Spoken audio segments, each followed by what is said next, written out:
The Pittsburgh Steelers have several new pieces on their offense entering the 2025 campaign. The team also has a few offensive players still on rookie contracts set to start at new positions this season. Pittsburgh turned over parts of its offense in an effort to jumpstart a unit that has been stagnant for quite some time. Tight end Pat Freiermuth, one of the few Steelers returning offensive starters, seems to like the plan. Freiermuth told reporters Wednesday how thrilled he and his offensive teammates are to finally get on the field for a regular season game and showcase their offensive improvement. "We're excited to go out there in Week 1 and be able to execute what Art Smith puts in front of us, and I think you guys will be excited too," said Freiermuth via 93.7 The Fan. The Steelers' first-team offense wasn't on the field together during the preseason. 41-year-old quarterback Aaron Rodgers didn't play in the exhibition campaign. Freiermuth didn't receive much preseason playing time either. The tight end lined up for 13 offensive snaps in August. That has left pundits to wonder what Rodgers and the Steelers could have in store for the New York Jets in Week 1. But clearly, Freiermuth is confident the unit will hit the ground running. Expectations for Pat Freiermuth, Steelers' offense in Week 1. The NFL season opener can be tricky.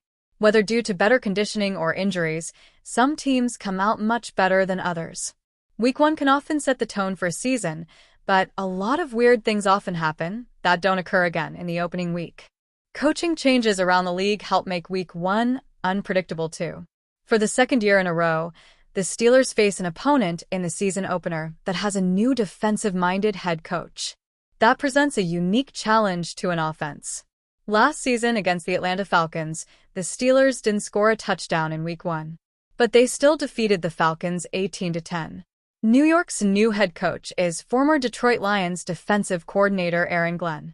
Week 1 last year was also offensive coordinator Arthur Smith's debut with the Steelers. Although Pittsburgh has a new starting quarterback, number 1 receiver, and rookie running back, having the same system in back-to-back seasons should help players such as Freiermuth. Steelers head coach Mike Tomlin was rather blunt when a reporter asked him Tuesday about his Week 1 expectations for the team's offense. "I'd like to see a lot of points and AW, Tomlin said while chuckling. "Sincerely. But what produces that?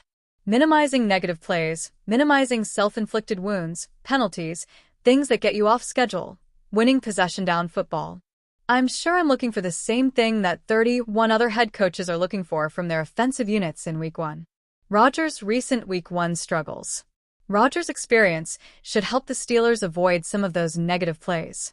But the veteran quarterback's recent Week 1 record doesn't particularly bode well for the Steelers against the Jets. Rodgers last won a Week 1 matchup and played the entire game in 2020. The quarterback was credited with a Week 1 win in 2023, but he left during the first series with an Achilles injury. In 2021, 2022, and 2024, Rodgers' teams lost all 3 Week 1 matchups by a combined score of 93-29. Rodgers posted 1 touchdown with 4 interceptions combined in those 3 games and failed to throw for 200 yards in all 3 contests. For what it's worth, Rodgers led the Green Bay Packers to 6 consecutive Week 1 wins from 2015-20. The Packers' offense didn't have a strong September in all of those seasons, but they began each year with a 1-0 record. The Steelers will visit the Jets, who Rodgers played for the past 2 years, in Week 1. Kickoff will occur at 1 p.m. Eastern Time on Sunday, September 7th. During his first Tuesday Game Week news conference of the season, Coach Mike Tomlin referenced the Pittsburgh Steelers as thankful that their list of injuries is short on the precipice of the season opener. The only player whose status is in question for Sunday's game at the New York Jets, outside linebacker Nick Herbig, was regarded as a limited participant at Wednesday's practice. Herbig, who has a hamstring injury, was joined on the league-mandated status report by rookie defensive tackle Derek Harmon and cornerback Corey Trice. Harmon will not play against the Jets because of a knee injury suffered in the preseason finale. Trice is on injured reserve and is therefore ineligible to play during any of the first 4 games of the season. One name not on the status report is defensive captain Cameron Hayward. The 15th-year defensive lineman has made it known he desired a raise after making AP NFL All-Pro last season, and he was sitting out team drills at practice late during camp as his method for expressing it. Hayward was spotted Wednesday and photographed by media during stretches and individual drills that open practice. The remainder of practice is off-limits to photography, and media are prohibited from reporting its contents. Because Hayward is not injured, the Steelers are not required by league rules to list a contract-related limited participation at practice on the status report, albeit they commonly list players as did not practice for reasons of rest, typically using the term not injury-related. Hayward was not listed in that way Wednesday. Hayward was not present during the 2 periods the locker room at the UPMC Rooney Sports Complex was open to reporters. He has not spoken to media since training camp ended at St. Vincent College. When position mate Keanu Benton, who starts alongside Hayward in the Steelers' defense, was asked if he expected Hayward to play Sunday, Benton said, "That's a question for Cam, sir."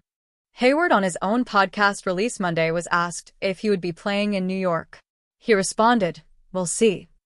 George Pickens received a fresh start when the Pittsburgh Steelers traded the mercurial wide receiver to the Dallas Cowboys in May. Pickens is now preparing to make his regular season Cowboys debut at the rival Philadelphia Eagles on Thursday night. He was recently asked if he feels he has something to prove coming off his Pittsburgh tenure. "Not really to prove anything," he responded, per The Athletic's John Machota. "Kinda just do what I've always been doing, just in a different system. I'm ready to kind of just show you guys a different version." George Pickens flamed out with the Pittsburgh Steelers. Pittsburgh selected Pickens in the second round of the 2022 NFL Draft, and he was allegedly guilty of a litany of violations during his time with the organization. Both Steelers head coach Mike Tomlin and team owner/president Art Rooney too made it known before Pittsburgh traded Pickens that they wanted to see the 24-year-old grow up. In the early days of his first training camp with Dallas, Pickens seemed to take a shot at his former team, saying he was definitely excited to run better plays, for sure. According to Machota, Pickens was asked ahead of the Eagles matchup if he felt like a Ferrari that was kept in the garage over his first 3 pro seasons. "I wouldn't say like a Ferrari, but just a different totem pole on a team," Pickens explained. "Steelers, heavy on their defense. Coach Tomlin is a defensive guy, always been that way." And then here, first-year Cowboys head coach Brian Schottenheimer is the complete opposite. Schottenheimer was Dallas offensive coordinator over the previous 2 seasons. Both George Pickens and the Cowboys have a lot at stake.